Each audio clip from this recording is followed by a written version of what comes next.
I walk past them and they're hollering at me. They're like, yo, come eat me. So I said, all right, Pete, you want to eat those cookies? Here we go. What is up, everybody? And welcome back to the Schooling Struggle Podcast. It is our belief that the only guarantee in life is that we're all going to struggle, and how we choose to embrace our struggles is what empowers us to become the best versions of ourselves. Hello, my name is Pete Driscoll, coming to you from Vermont, and with me is my friend and co-host, Todd Ellis, coming to you from the upper left-hand location of the United States, Washington State. What's up, Todd? What's up, Peter? How are you today?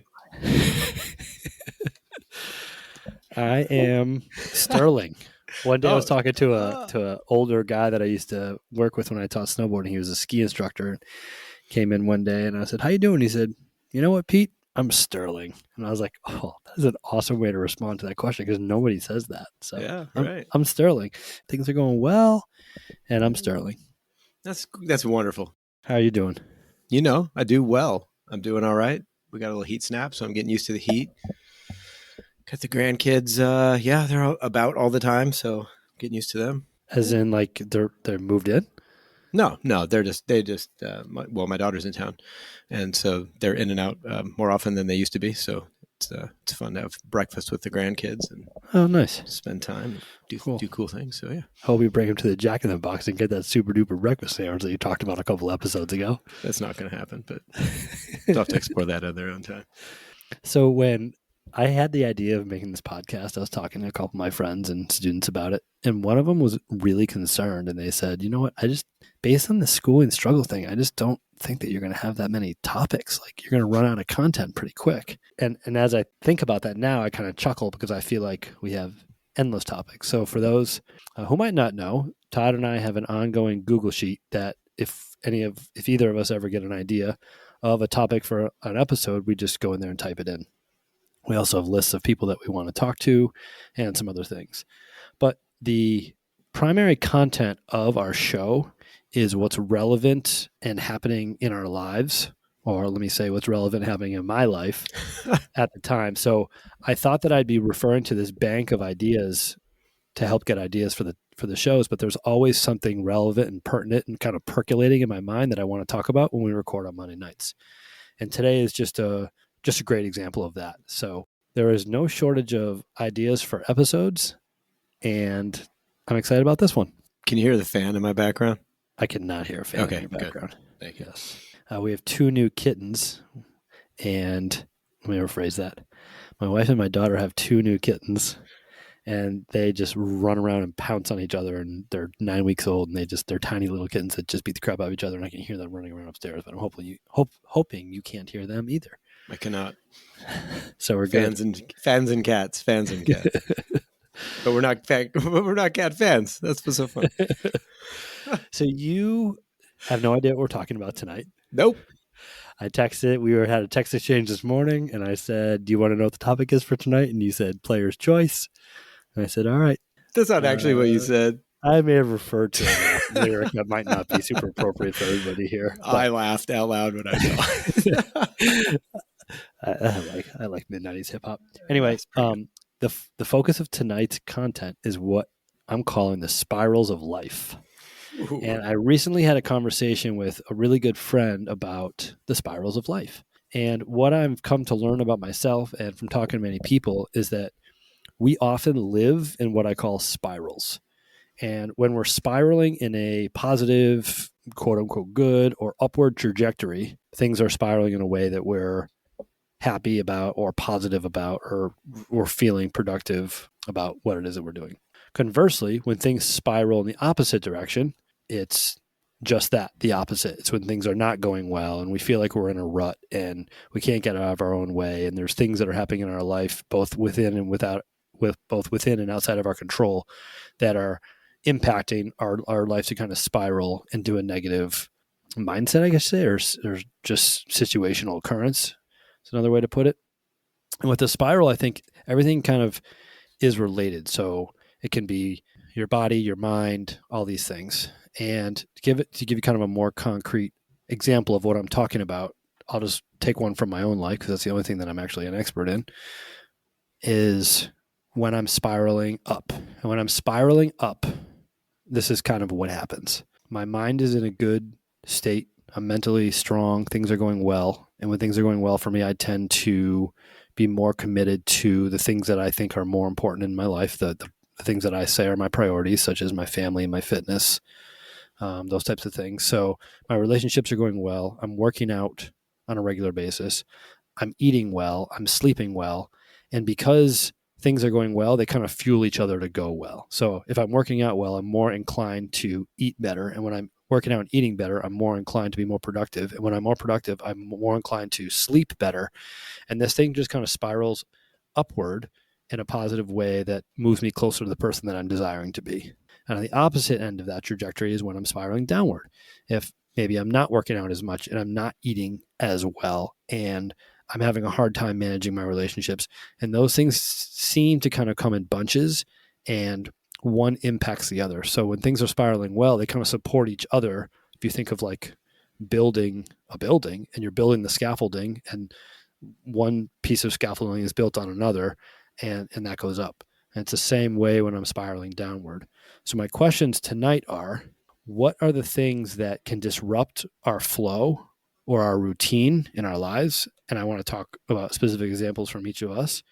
How can we hedge against this disruption, or how can we kind of stop or nip in the bud a downward spiral? Or my last question, when we're in a downward spiral, how do we break out of that rut and start to spin that back up in a positive way? The spirals of life is what I want the focus of tonight's discussion to be around. Do you have any initial thoughts or perspectives regarding spirals of life? Interesting how you put a direction on that. So the upward spiral, the downward spiral. I think that's interesting. It's not just you. I mean, a lot of people do that, but what do you mean by that? Like why does it have to have a direction, up or down? And does that have a negative connotation that makes you then rethink about what you're doing to get up or down? So if I said spiraling left or spiraling right, do you think that would? Or whatever, you don't have to say spiraling one way or the other, but it's just interesting that you see up as a positive and down as a negative. Right, yeah. No, I think we've touched on this before. I don't know if we've had a conversation about it completely. I know that I've had thoughts and comments on this before, but yeah, where do you want to take it? Let's rock. I think a good place to start the conversation might be here. That's a great place. When I was considering switching my teaching location from the K-8 school that I taught at for 12 years and moving to the high school, at that time in my life, I was reading a lot of text about the people that I deemed are the most accomplished in their field, be it business or sports or whoever it is that I was reading about or learning about at the time. So if you think of like the Bill Gates, the Tiger Woods, the Michael Phelps, the greatest musicians, these types of people, I was fascinated and curious to learn about their mindset or their life or what set them apart from everybody else in their field or everybody else in the world. And the two takeaways that I had from learning about this stuff, two themes that I see that seemed to keep popping up, were number one, that these people took risks, and not unhealthy, crazy, malicious risks, but they took risks in many facets in their life. And two is that every single one of them that I learned about had a really dedicated and set daily routine. What I've learned about myself is that if I have a dedicated and set daily routine, I'm much more inclined to spiral in a positive direction, or a spiral in a more productive direction. Not spiraling up, Todd. Not spiraling up. I like it. So I think that's a fascinating thing. And I'm wondering if we have a routine, is that more helpful to pull us through challenging times? And we've often had discussion about what's more important, motivation or routine, or habits. We use the word habits. And I've heard recently about how, when things are not going well, you can rely on your habits to pull you through. And I love that. I'm a big believer in that. So for me, it's about having a set routine. And that's one of the foundational pieces that I use to build my spirals. And when I say spirals, I just mean my lifestyle, but just sometimes I'm feeling like I'm spiraling up. Sometimes I feel like I'm spiraling down. It's interesting how you look at habits. So like I have bad habits, and I know this for a fact. Like I drink Who way too doesn't? much. Who I doesn't? just have bad habits, and they're always nagging at me. But I have a very hard time getting rid of these habits, or like I'll challenge these habits. I don't know, constantly, but the habits a lot of times they win, and so I think it depends on how you see a habit, and if the habit is beneficial to your um, end game, right? So, like you say, like you have a vision of yourself or things you would hope to achieve to do, and these habits that you just mentioned. I don't know if you see them as habits. So maybe we can start there. Are they habits that because it's habitual behavior, or is it habits because it's the habit of the routine, or both? I think it's both. And when I say the word habit or I think about the word habit, bad habits doesn't even come into my mind when I'm having that discussion. So like I didn't even think about a bad habit until you just kind of brought that into the conversation. So what happens with the bad habits? I'm not saying that they don't exist. I absolutely have bad habits. But when I'm thinking about my routine and the structure of how I'm trying to set up my life, the thoughts about those bad habits don't take precedence over the thoughts about giving time and attention to the good habits. It's interesting. Does that make sense? So I spend Yeah, more no, time thinking about how can I instill good habits throughout my day versus how can I get rid of bad habits. do you spend any time thinking about how the behaviors or the habits that you wish you would have less or that you wish weren't present somehow nullify or bring down the positive habits that you're able to achieve? Yes. Yeah, I do But that spend I doesn't do spend you time don't thinking about that. but you don't so you do spend time thinking about that, but not enough to like get you out of those habits. So what I'm trying to get to is when we know we have bad habits, how do we let those habits override the good habits that we know we should intentionally be doing? It's a great question. Yeah, right. And That's because I think the answer is different for everybody. yeah.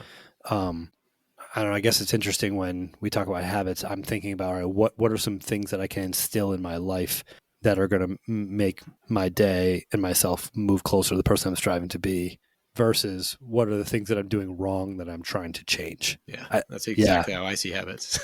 So that's yeah, different. Yeah, I see the other one. yeah. I see the other. What's the other one you said? Routine, like steps of the routine. I guess maybe they're not. In my mind, they're not habits, but they are habitual. So yeah, yeah, it's interesting. Yeah. So this may or may not be helpful, but I want to bring this in conversation as well. I once heard this and I like it. We can look at habit or routine as like walking through a field of very, very tall grass, right? So when you first go through that tall grass and you're stomping that grass down and you're making a path, it's very, very laborious. It takes a lot of time and effort and it's difficult. And the next time you go through that path, it's a little bit easier because you've already put that work down. And if you're going through that path on a very, very regular basis, that path becomes super easy to walk down because it's always, the grass is always tramped down and you're good to go. If you take some time off from walking that path, that grass grows back up. Maybe not as thick as the first time, but it definitely grows back up. And when you go back through that path again, you're going to spend more time and energy stomping that grass back down to create that path. Mm-hmm. And the more times that I use that path on a regular basis, the easier it is to walk down that path.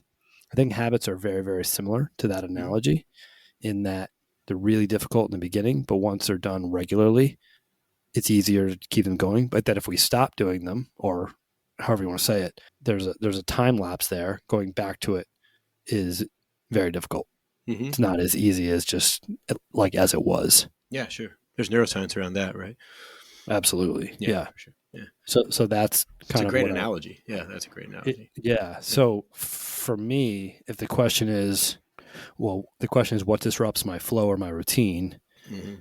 and these things that take me away from my grass path, right? So staying on that path on a regular basis, or making an effort to walk down that path each day, is kind of a big step in hedging against that disruption. Yeah, I agree. I think that I think it depends on the clarity of your vision and where you want to go and how attached you are to that. So I love it when my path goes crazy and I get to go off into the weeds and find a new path because I always have the purview that maybe the path that I is just out of sight is better than the path I'm on. So I Yeah. think that a lot of times maybe I'm more steeped in in a negativity bias, like, oh, this could be better, and that could be for a host of reasons. But yeah, it's very interesting to me during this conversation how I keep coming up with how do I know I'm on the right path? You know what I mean? Like you Yeah. clearly have the path. Like you would go out there with the lawnmower and just mow that thing down and kill all the grass. And like, this is going to be my path forever. And I'm like, I don't want to Well, be on the maybe same path forever.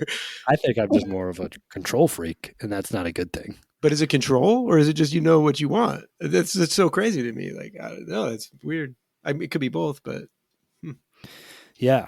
As we've alluded to in many past episodes, I find comfort in routine. I thrive under structure, and we're biased as human beings because if something works for us, we're likely to think that it probably works for other people too, right? Like, oh, I went to this physical therapist. He fixed my knee. Every person that has a knee issue, no matter what that knee issue is, needs to go to this physical therapist because he fixed my knee. You know, so I think that an answer to a lot of issues or a lot of downward spirals is striving hard to set a daily routine. Yeah. And you know, then I fall back on, well, if the greatest person in every industry has a routine, I got to have a routine, you know? So it's, I wish I was a more laid back person. I wish I was more spontaneous, but I'm just finding that I feel more fulfilled in my life when I have set structure and routine. Yeah. So to set that structure and that routine for me is a really, really important piece. And I know that I start a downward spiral when that gets disrupted, and that gets disrupted when the actual routine of my day gets thrown off. So I'm always disrupted over Christmas vacation. I'm always disrupted over summer vacation. And it took a little while for me to figure this out. Like my first couple Christmas vacations when I got into teaching, I was like, oh, I got a week and a half or 10 days off or whatever. This is going to be awesome. Like 3 days into it, I felt like crap. I wasn't doing the things that I love to do. I was just out of routine. I just didn't feel like I was functioning in a way that I wanted to function. So then what happens is then I start eating like crap, and then I don't feel that well because I'm eating like crap. So then I don't really commit to my fitness, and then I don't commit to my fitness, and I'm in a bad, grumpy mood. And then my relationships with my wife and my daughter start to suffer. And then I'm grumpy because they don't want to be around me. And it's just like, and this thing just, and then, so then the end of summer, the end of Christmas break comes, it's time to go back to school. And I can't just snap my fingers and get right back into the routine as it was when I left, because that grass and that path has grown up again over that. And now it takes a lot of mental energy to reset that. Yeah. You know, and they often say the hardest athletes to work with are the athletes who had a very high level of performance and then took a lot of time off and are now deconditioned. And going back to or comparing yourself to your former self is really a difficult thing. So in this question of what can you do to strive to not let life disrupt your flow or disrupt your, in my world, disrupt my structure, my routine is, well, if I look back in my past, how can I try to find themes where this has happened? And it took me like 5 years of teaching to realize that I go into this little funk over Christmas break and I go into this little funk over summer break. It's like you spend all year as a teacher looking forward to the summer, and then it comes for me and then it's like there's no structure. So what I try to do is I try to go as deep into that change by keeping as many things the same as I possibly can. So when Christmas break comes, I strive to get up at the same time. I strive to work out at the same time. I strive to eat the same food. Even though I'm not going to school, I'm still trying to build structure into my day. And what I find is that the longer I can push through that, maybe it's only 1 day, maybe it's 4 days, the shorter my downward spiral is. Does that make sense? Yeah. I have some questions, if I may. I sound very serious tonight, don't I? I'm not that serious. I'm having a great day. Well, you look serious because you got a killer haircut. Big love to Mike Hathorne, who cuts my hair. Mike, good job, Mike. High and tight on the straight increasingly 90s graying. Fade. This is a straight 90s fade, except I didn't have any gray in the 90s. Yes, it is. It's looking salt and pepper. I'm interested. Go ahead. I don't call it age. I call it experience. Go ahead. Corey. That'll be in the show notes. So what you're telling me, if I heard you correctly, what you said was, you know, these things about yourself, this cyclical behavior at Christmas time comes up. And then what you have found as works a little bit, maybe not completely, is to double down on keeping that structure or keeping those habits in place to offset the duration of downward funk that you experience as part of that 10 days, right? That's correct. Okay. But the tricky part is I get so excited for that change of the other side of me is so excited to not have to go to school and to have days off and to eat Christmas style food and to sleep late and to watch movies. So I'm really excited to do these things that derail me, and I derail myself. Yeah, that's usually how it works. What's And this then other side of you? Just the I don't want the this structure side. yeah, the side of me that wants a break from holding myself accountable all the time. Well, how? What I'm Yeah, finding is when I don't hold myself accountable, I don't feel that good about myself. I think I'm yeah, going to really love it and enjoy it, yeah. and then I don't. There's so many things in there. So to meet that, so you've never found a full reset, or that is your reset, is just chipping away at the double down factor. So like I don't know what you mean by that. let's say when you first let's say 5 years ago, right? And like in contrast to what you've known, what you've realized about yourself now, and this thing that this mechanism you deploy to make that time shorter. What was the reset before? Like eventually Christmas would be over, you'd be pissed off, then you go back to eating right, and then we're just going to take that 2 weeks and throw it away, and we're just going to go from here and march forward with what I know I should be doing. Is that what the Yeah, but reset would have everything looked doesn't like? go back to the way it was when Christmas break started. It takes me a while to get back into committing to starting Yeah, my workout on time and to stop eating cookies and those types of things. yeah, that's interesting. It takes you a while, like you have to wean yourself off of those poor things, or back into that what you know. Yeah, like it was very hard for me to just flip a switch and put everything right back to where it was. Wow, that's so And then crazy. and then and then I beat myself up because it wasn't that easy for me to do. You know, like why am I Wow, yearning? Why am I yearning to have these cookies? Well, I've just been eating them for 10 days. And it's just wow. like, yeah, Yeah, I'd no, love I to see just, what you mean. I'd love to just, what I'd love to do is be completely structured and then in times in my life, flip the switch, be totally unstructured, go crazy, and then flip the switch back into my structured life. But in reality, it doesn't work that way for Oh, me. that's interesting because that's exactly what it works for me. Except for on the other side of the switch flipping, Change. exists shame, and exists well, I'm getting tingly just talking about it. Exists like alienation. It's a very strange thing. It's like uh, it's almost like, wow, I found the switch and I flipped it, but why didn't you flip it earlier? Like I feel like everybody thinks that. You know what I mean? Like, oh shit, here goes Todd, he's off the chain, and then flip, and then I'm like, I gotta hide this because I found the switch, but nobody knows that I had access to the switch the whole time. Does that make sense? No.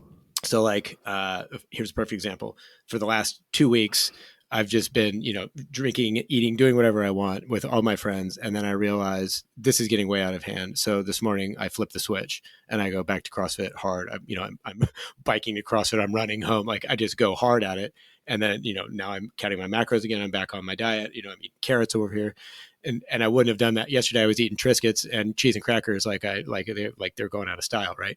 And so I realize that's too much.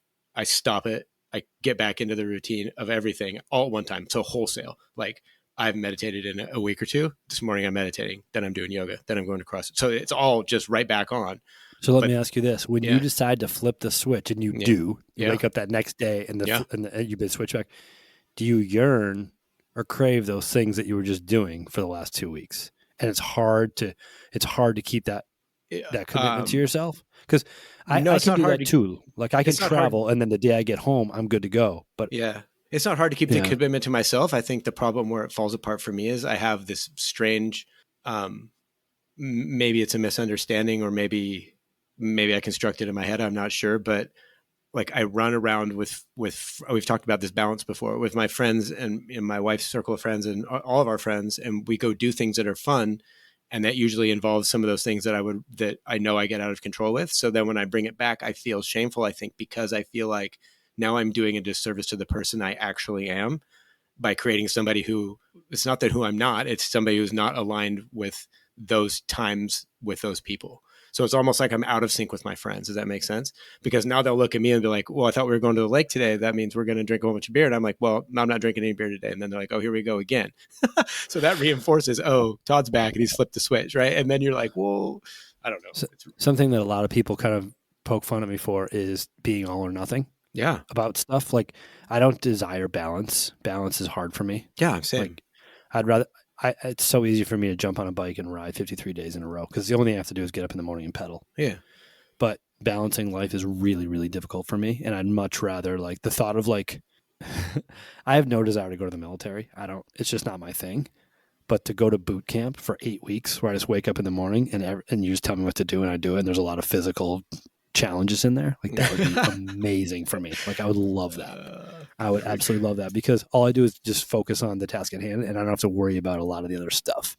Whereas in real life, I got to worry about a lot of the other stuff. So, but don't you feel like most of the cool things in real life are because you choose to place your attention on the things that matters, right?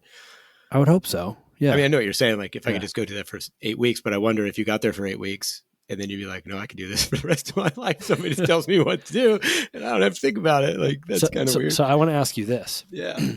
Back to your life. Yeah, sure. Do you think, and I don't want to put words in your mouth, I'm just curious, in a perfect setup that you'd have a good balance of going out with your friends and doing what you do with them, and they would know kind of the expectation of when you're available? Like, yeah, Todd's available once a week for the entire year versus, oh, he's ready to get after 10 days in a row, like every now and again. Or would you prefer to go kind of binge and then break from it and then binge and then break from it versus like a balance across time? I mean, that's always been the cycle, is binge and break, binge and break. So that's all I know. Same with me. But I've tried the balance and sometimes it's successful, but there's always that voice in the back of my head that's like, what are you doing? Like, this is not who you are. Why are you trying to balance this thing that you know is unbalanceable? So I'm like, oh, well, let's go back to the other way. And then I think that gets into that cycling thinking you're talking about, because I always find myself in very similar situations and then I'm like, flip, and then I go back the other way. So it's, I don't know. Yeah, could be a mental deficit on my side. Here's a good little story from my life. You ready for this one? Yeah. So there was a time in my life in my 20s where I shared in the last episode how I looked aesthetically was very important to me.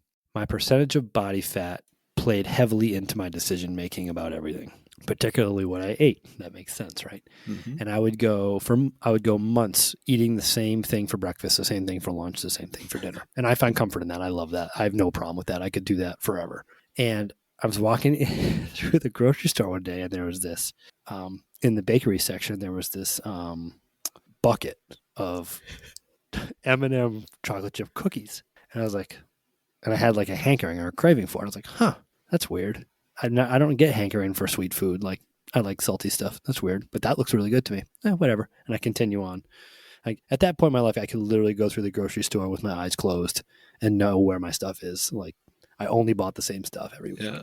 Next week, I'm walking through the grocery store. The same cookies catch my eye. And I'm like, huh, I'm still craving. Like, I want them. I'm looking at them going, man, those look so good. And it had been months since I've eaten anything with sugar in it. Third week, same thing. Bucket like, of cookies. I really want those cookies. Fourth week, I walk past them and they're hollering at me. They're like, yo, come eat me. So I said, all right, Pete, you want to eat those cookies? Here we go. And I bought the container of cookies. I bought a gallon of milk and I sat down during a Sunday football game and I forced myself to eat all 16 cookies and a gallon of milk in one sitting so that I'd make myself sick so that I would never crave those cookies again. Wow. I was like, you're going to teach yourself a lesson right now. If you want those cookies, you're going to have them, but you're going to have all of them. Wow. And I drank the entire gallon of milk and the entire thing. It wasn't like I did it in 15 minutes, like it took hours, but I wouldn't let myself do anything until I finished that bucket of cookies and that gallon of milk. You know, the first 8 were great. Yeah. I think it might be like one of these like anti-smoking sessions where you go in and they make you smoke like 64 cigarettes in a row. Yeah, what do they call it? Yeah. I don't know anything aversion. About it. It's called aversion therapy. Okay, yeah. Like, oh, you want a drink? Yeah. That worked for me. That's how Schick Shadle was born. Schick Shadle. So for sharing that. That's an interesting story. Yeah, that's not what I'm proud of, but because at the first trip, I would have been like, you're going to get the cookies sooner or later, so just get them now and eat them. That's what I would have done. Like a balanced person like my wife would say, buy it and then have one every couple days for, for their 30 days or whatever. I'm like, that's just not how I go. No, I'd rather not do that. Yep.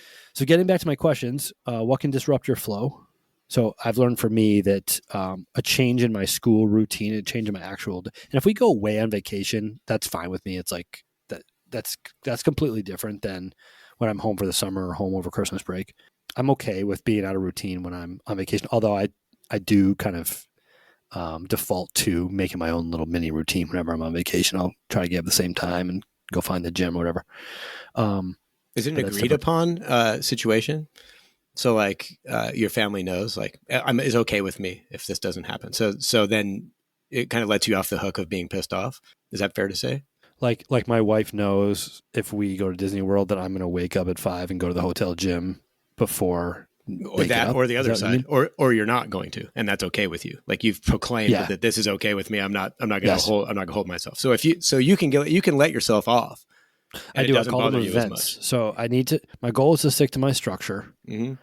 And when there's planned events, I'm okay breaking from my structure. Okay. It's So it's when like I a cheat break from meal, my, more or yes, it's less. like when I break from my structure without knowing that it's going to happen is when I start to spiral downward. So it's the same thing with the cheat meal, and that's how I eat. That's Is an I eat important disclaimer, clean. though, because you don't I know eat it's going to. clean Yeah. except for events, and Yep. events can be what I choose to be events. If I'm getting together with my high school buddies, if it's Christmas, if it's Thanksgiving, if it's Gotcha. Super Bowl, it's my birthday, Gotcha. July 4th. Like those are events for me, and I'll eat whatever I want and feel fine about it. It's when there's kind of a bunch of events in a row that can set me off that I didn't plan for. Oh, I see. But it's always not your planning. Is that what you're telling me? So is it sounding like I'm a control freak? No, I'm just saying like here comes Christmas, but you knew Christmas was coming. So that's why I think we're having a conversation about you can kind of offset Christmas, right? But like Yes. if you go on vacation and then that vacation turns into we're going to our friend's house after work and then this turns into something else that's outside of what you thought was happening. Okay. Yeah. So the question is, what can disrupt my flow or routine? I'm learning that it's that break. It's for my life. It's that unplanned break. That's great. That unplanned change. And now I'm trying to be more aware of seeing that coming. Mm-hmm. And then the next question is, how can you hedge against a disruption? And I shared that with you.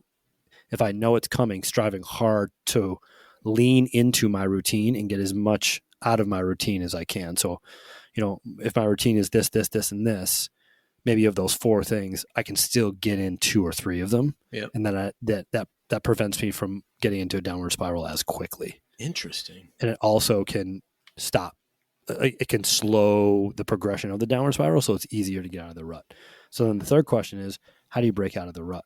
And for me, it's slow and steady. It's all right. Before this disruption, I was working out 2.5 hours a day. I wasn't eating any processed sugar. I was going to bed at 8:30. I was getting up at 4:30. I was productive from when I woke up to when I fell asleep. Now it's like, all right, let's commit to an hour workout. Let's commit to, maybe there's a couple foods that I'm going to allow myself to eat, and it's going to take me a couple days to get back on track. I'd love to just flip the switch, and sometimes I can, but not after a long downward spiral. Like after a weekend, yeah, whatever, I can flip the switch, but I can't after like 10 days or the summer. So I'm going to ask you those 3 questions. Interesting. What disrupts your flow, or what might engage? What's the word I'm looking for? Might spark a spiral for you. I think they're becoming fewer and far between the older I get, to be quite honest. Okay.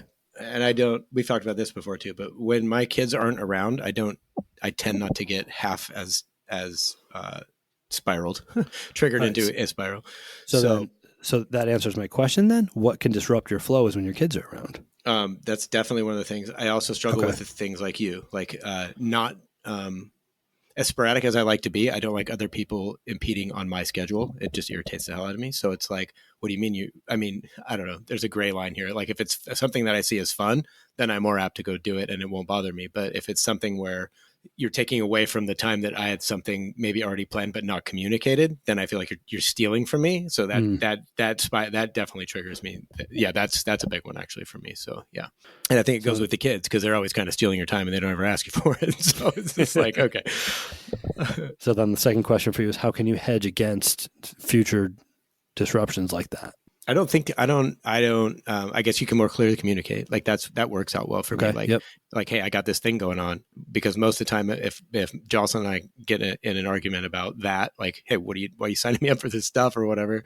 She's like, well, I didn't know. And I'm like, well, there's a winner. Like I could just communicate more and then you would know. Right. Which isn't easy for me, but cause she's much like you, I think she's like the queen of the calendar. Like she has written calendars and like, oh, what's going on? I said, talk to Jocelyn. She's a scheduler. Like, I don't know what's going on. So that's partially my ignorance, but I think communication is a huge key in that. And then being able to,